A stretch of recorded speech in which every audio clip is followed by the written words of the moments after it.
mia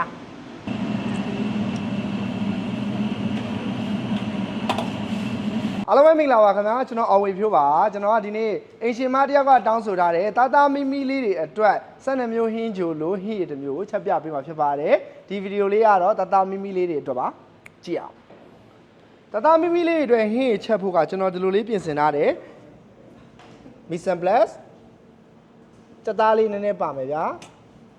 ဘရိုကိုလီဒါပန်းစိမ်းလေးပေါ့ဗျာပန်းစိမ်းလေးဒီလိုပြင်ထားတယ်ဗျာဒါကတော့ရှပယ်သီးလေးပါမယ်ကျုပ်လေးတစ်လုံးကလည်းထည့်ထားပေးသေးတယ်ဒါကတော့မှုေးဖို့အတွက်ကျွန်တော်ကြက်သွန်ဖြူလေးနည်းနည်းတော့ထည့်တယ်တချို့တသားမီမီလေးတွေကမကြိုက်ရင်ကျွန်တော်အခုတော့ပါတဲ့ ingredient တွေရတယ်မှာအရှင်မတွေကမေမေတို့ကနေပြီးတော့ချက်ပြုတ်တဲ့ခါကျရင်မကြိုက်တဲ့အရာလေးရှင်ဖယ်ပြီးတော့ချက်ပေးလို့ရပါတယ်ကဲဆက်ပြောပြမယ်မုံလာဦးနီလေးဆိုရင်ဒီလိုမျိုးလှလှပပလေးကျွန်တော်ညီလေးတွေကလှီးပေးထားတယ်တရုတ်နိုင်ငံလေးခတ်မယ်ဗျာဒါကတော့ပြောင်းမှုသေးသေးလေးတွေကိုအရှည်လိုက်လေးလှီးထားတယ်တရုတ်မုံချင်းဖြူလေးပေါ့နည်းနည်းလေးထည့်ထားမယ်ကြက်သွန်လေးပါမယ်ဒါကတော့ကျွန်းနေရမှုသေးသေးလေးတွေเนาะဒါတရုတ်ဆိုင်တွေမှာတော်တော်များများသုံးတယ်တရုတ်ဟင်းပွဲတွေမှာသုံးတယ်ကျွန်းနေရမှုသေးသေးလေးတွေစီချွန်ဟင်းလေးစီချွန်အတုပ်တွေမှာသုံးတယ်ကျွန်းနေရမှုလေးပေါ့เนาะရိုးရိုးကျွန်းနေရမှုလေးသုံးလဲရတယ်ငုံတို့ပဲပြားတို့ဒီထဲမှာထည့်ပြီးတော့သုံးဆောင်မယ်ဆိုလဲအဆင်ပြေတယ်ပေါ့เนาะကဲဒါဆိုပဲကြာစံလေးကျွန်တော်စိန်ထားတယ်ကျွတ်သွမိတ်လေးနည်းနည်းထည့်ချက်မယ်နောက်ကြရင်တော့ခင်းညင်သီးလေးထည့်ချက်မှာပေါ့နော်တသားမီမီတို့အတွက်ကိုဥအောင်ဝေဖြိုးပါချစ်လို့ချက်ပေးတဲ့ဟင်းရည်လေးဖြစ်ပါတယ်ချစ်တဲ့စိတ်လေးနဲ့ချက်တဲ့အတွက်အရသာအရန်ပြည့်စုံမှသိကြပါတယ်ဥချက်ပြမယ်နော်ကြည့်အောင်ဗျာ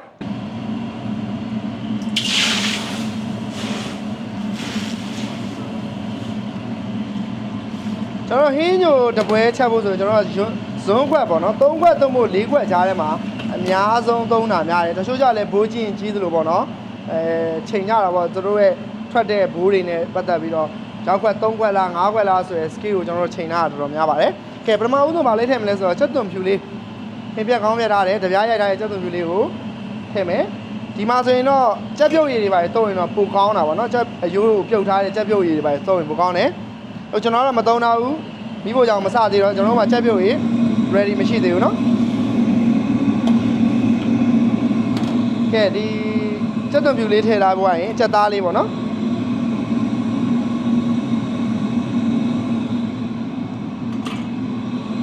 ချက်သားနဲ့ချက်သွန်ဖြူလေးနဲ့အရင်ပြုတ်မယ်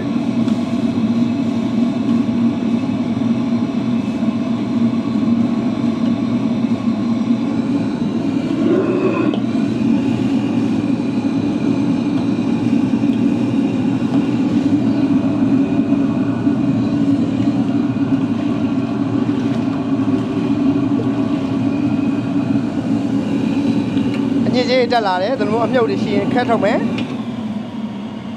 အတက်နိုင်ဆုံးအမြုပ်တွေကဒါအညစ်ကြေးတွေပေါ့နော်ကျွန်တော်အမြဲပြောတယ်ဗီဒီယိုလေးမှာဆိုရင်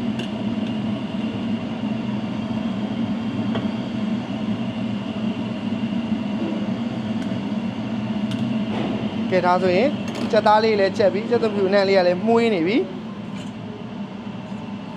မာတဲ့အသီးရွက်တွေပြစ်ထည့်မယ်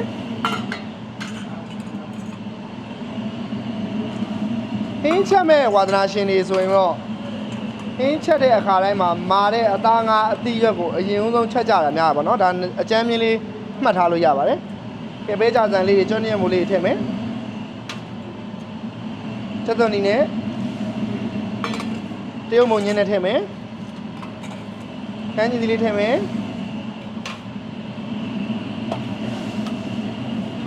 စိမ့်စိမ့်ဆူဆူလေးကြိုက်တဲ့လူကအကြာကြီးမချက်ဘူးအရသာမြင်မြန်ခတ်ပြီးတော့ထည့်မှာပေါ့နော်ချက်တဲ့အခါကျရင်ကျွန်တော်တို့ကဒါရှိမှုတ်ကိုသုံးဖို့အကြံပေးတယ်အချုံမှုတ်တွေစက်သားမှုတ်တွေထက်ဆိုင်ဒါရှိမှုတ်ကကလေးတွေပို့ပြီးတော့တင့်တော်မယ်လို့အကြံပေးကြပါတယ်ဒါမှမဟုတ်လေသုံးတဲ့အခါကျရင်ချုံမှုတ်ဆိုလဲနည်းနည်းလေးပေါ့နော်စားလေးတွေဒီစက်သားမှုတ်လေးတွေနည်းနည်းစီပဲသုံးပါဒါရှိမှုတ်ကတော့သုံးခြင်းအပြင်ကျန်းမာရေးအတွက်ပို့ပြီးတော့တင့်လျော်ပါတယ်ကလေးတွေအတွက်ကိုပြောတာပေါ့နော်လူကြီးတွေအတွက်ကတော့တင့်လျော်တဲ့ချုံမုတ်တွေစက်သားမုတ်တွေကိုပမာဏအများကြီးမသုံးနဲ့အချုံမုတ်သုံးတာကိုကျွန်တော်ကမတားဘူးချုံမုတ်သုံးတာကောင်းတယ်အရသာအတွက်ဥမာမိဆိုတဲ့ကျွန်တော်တို့5ခုမြောက်အရသာ6ခုမြောက်အရသာကိုသူကပေးစွမ်းတယ်ဥမာမိရလေအဲ့တော့ကျွန်တော်တို့ကအချုံမုတ်သုံးလို့ရတယ်စက်သားမုတ်သုံးလို့ရတယ်ဒါပေမဲ့တန်ဆေးလွန်ပေးဆိုတဲ့အတွက်နည်းနည်းပဲသုံးပါ လက်ဖေးစွန်းတစ်ဝက်လောက်လက်ဖေးစွန်းတစ်စွန်းလောက်ဆိုတဲ့ပမာဏတွေထက် ကြော်လွန်နဲ့ဆိုရင်တော့မကောင်းဘူးပေါ့ဗျာကျမကြီးတော့နော်သုံးလို့ရပါတယ်သုံးပါနောက်ပြန်အချုံမုတ်စစ်ဟို brand ကောင်းဥမာထိုင်းရဝင်တဲ့အချုံမုတ်တွေဂျပန်ကဝင်တဲ့အချုံမုတ်တွေသုံးပါကျွန်တော်တို့ပေါက်ကြရအချုံမုတ်တွေတော့မသုံးနဲ့ပေါ့နော်ကျွန်တော်တို့ဒီမြန်မာပြည်မှာဆိုရင်အချုံမုတ်စက်ရုံရှိရလေအဲ့လိုထုတ်တဲ့အချုံမုတ်တွေကိုသုံးပါလို့အကြံပေးချင်ပါတယ်စက်သားမုတ်တွေဆိုလည်းအတိုင်းပဲပေါ့နော်ကဲမီးလေးလည်းပွက်လာပြီဒါပိုက်လော့မီးနဲ့ပဲချက်ထားပါဘောနော်ဒီအောက်ကပိုက်လော့မီးပိုက်လော့မီးနဲ့ပဲကျွန်တော်တောက်လျှောက်ချက်တော့ဒီမှာတော့ကျွန်တော်ကဒါရှိမုတ်လေးတစ်စုံလောက်ထည့်တယ်စားလေးဇွန်းဝက်လောက်ထည့်တယ်ကြားလေးကတော့ဇွန်းဝက်လောက်ထည့်တယ်ဗျာကြားလည်းအများကြီးမဟုတ်ပါဘူးဇွန်းဝက်မဟုတ်ဇွန်းထိပ်ပိုင်းလောက်လေးပဲထည့်တာဗျာနော်ရတာမှုတ်တွေပြီးသွားရင်ဘဲငံပြားကြီးအကြီးပေါ့နော်ကျွန်တော်တို့ကတော့ဒီမှာဂျပန်ဘဲငံပြားကြီးတွေတရုတ်ဘဲငံပြားကြီးတွေအသုံးများတယ်ဘဲငံပြားကြီးအကြီးသမင်းစားစွန်းတစ်စွန်းစာလောက်လေးတော်ပြီဒါတော့ဆိုရင်ကျွန်တော်တို့ဒီဟင်းတပွဲအတွက်အရသာပြည့်စုံပြီတီးရွက်လေးတွေကထွက်လာတဲ့ nutrition လေးတွေအရသာအချိုတက်လေးတွေနော်ဒီဘဲငံပြားကြီးကမှုေးသွားတာဒီဟင်းတွေတစ်ခုလုံးတော့နော်ဒီမှာတကယ်ပေါ်လွင်စေတဲ့အရာတာကပဲငံပြာကြီးရဲ့တရုတ်နန်နန်လေးနှစ်ခုကသာလေဒီနည်းကိုကောင်းမွန်စေရပါတော့တရုတ်နန်နန်လေးနောက်ဆုံးမှခတ်မယ်စက်သွမိတ်လေးနဲ့အတူပေါ့နော်တရုတ်နန်နန်နဲ့စက်သွမိတ်လေးနောက်ဆုံးမှခတ်မယ်ကဲနောက်ဆုံးပါကြံလဲဆိုတော့ကြက်ဥလေးကြံကြက်ဥလေးကိုထည့်မယ်ခဏလေးစောင့်မယ်မီးတင်မယ်မှုေလိုက်မယ်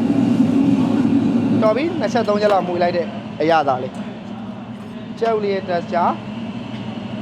စက်သွမိတ်လေးခတ်မယ်တရုတ်နန်နန်လေးများမခတ်ချင်းလဲကလေးတွေအရင်မကြိုက်တော့မထည့်နဲ့ပေါ့ဗျာအရင်ကြီးပေါ့နော်ကျွန်တော်တို့ဒါကလေးအတွက်ချက်ပြတယ်ဆိုပေမဲ့လည်းဟင်းပွဲတပွဲရဲ့အရသာတွေကောင်းအောင်ကျွန်တော်ထည့်ခြင်းအဖြစ်ပြသပေးတာဖြစ်ပါတယ်ကဲရပါပြီဗျာရပါပြီဗျအသားမီမီတို့ရေ share ပဲနော်ဒါလေးနဲ့အသားတက်ပါတယ်အရွက်တက်ပါတယ်သမင်းလေးနဲ့စားလို့လည်းရတယ်ပဲကြာစံလေးလည်းပါသေးတယ်ဗျနော်ကဲရပါပြီတချို့ကြိုက်တဲ့လူကြီးတွေလည်းဒါမျိုးလေးလိုက်ချက်လို့ရပါတယ်ဗျာနော်ဩပဲကြစံလေးရလဲတရောစင်မပြတ်လို့ပေါ့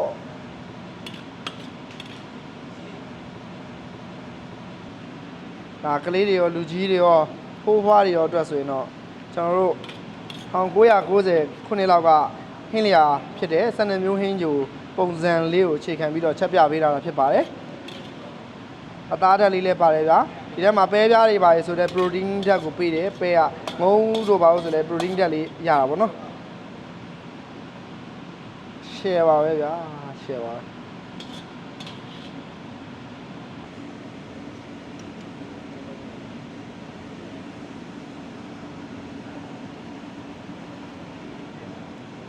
ကျွန်တော်တို့ရုံမှာ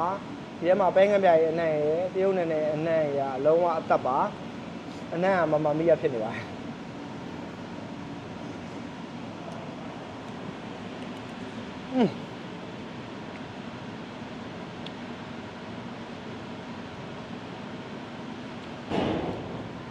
ပူတယ်